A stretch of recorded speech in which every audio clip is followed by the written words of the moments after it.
Hello, Craig Birch here, MDA Promotions in Leicester, and we have Lita's in Leicester. I can't believe it, really. WWE. I'm back in Leicester. Back should in you Leicester? Say. Yeah. I don't know where I was the last time you was here, but I thought Lita's in Leicester nonetheless.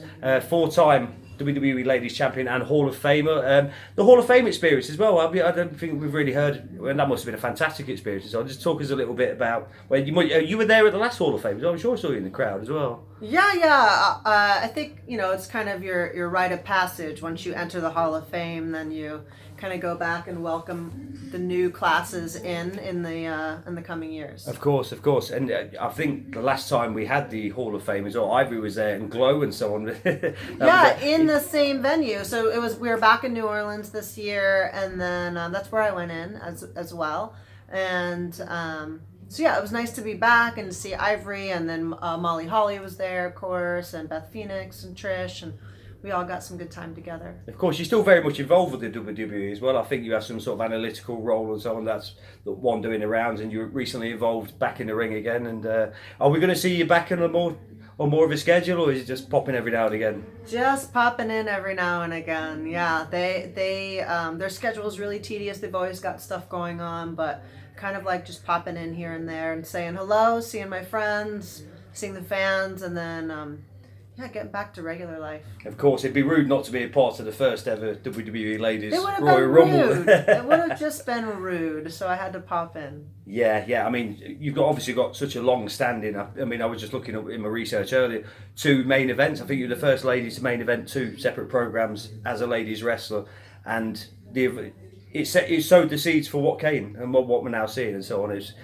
probably one of the foremothers, as it was, if that's the correct term, of what should be. Yeah, just not in Saudi Arabia.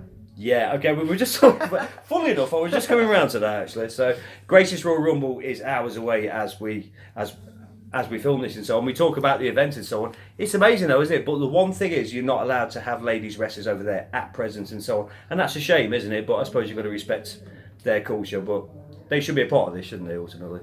Oh, sure. I remember us going to different areas of the countries and, having to respect their cultures. But, it would be nice that next time we go to Saudi Arabia, maybe there'll be some women involved. Yes, of course. Going back to the Royal Rumble as well, did you ever think when you started out in the WWE that you'd ever see sort of that billing, a ladies' Royal Rumble, 30 ladies ultimately going out for that title shot? I didn't. And historically, that pay-per-view has always been hard to have any female representation because the Rumble itself takes up so much of the night. And then, of course, defending the heavyweight championship. So this can take up a big chunk of the night. I thought we were still a couple years away from getting there. So it was pretty exciting when it was announced to hear that it was actually happening. Of course. And how did your own involvement come in that? Who made the call? How did that come to pass? I think I must have been a last minute addition. I was called with very little notice, and just kind of had to scramble to get there, and then sat at the doctor's office all day to get cleared medically to be able to compete. And so what you guys saw was me for the first time being in the ring for a decade, live, kind of working out the kinks along the way. Of course. I mean, like you say, you talk about the doctor's office. You've laid your body on the line so many times. A list of injuries from sort of the high. I mean, talk about the Hardy Boys and any of those, isn't it? It comes at a price. But could you ever see yourself? I mean, are you able to wrestle every now and again? Should you feel the need and so on? The doctors cleared you for all that? Yeah, I was cleared. They said they were worried about my neck injury, just making sure that it still looked good, even though I wrestled full time for years after I was cleared, just making sure that looked good, and did.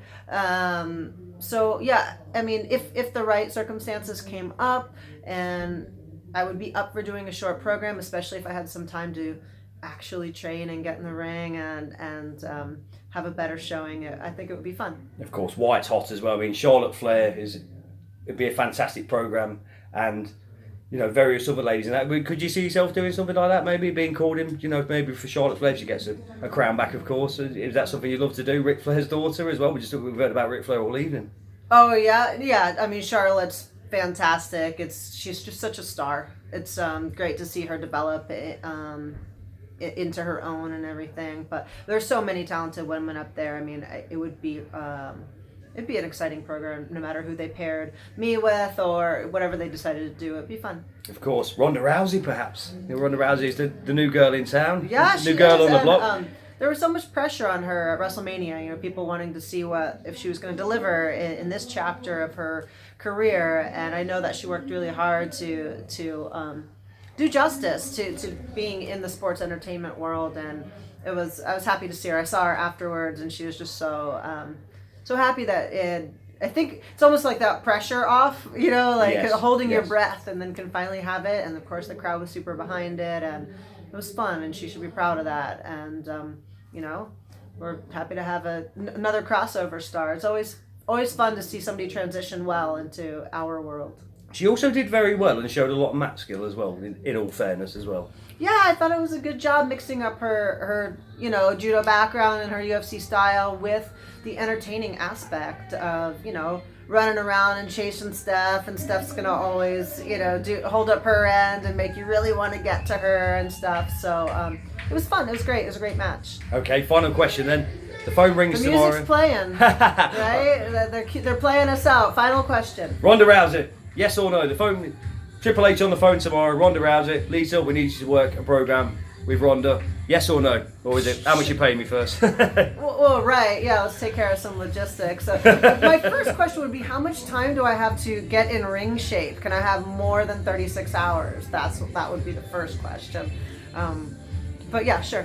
And then it's how much you pay me. And then, we do that, and sure. Okay, excellent. Well, we kept you from your fans for long enough. Thank you very much for taking the time to talk to us, Lita. It's been a pleasure seeing you. We'll see you again. Bye.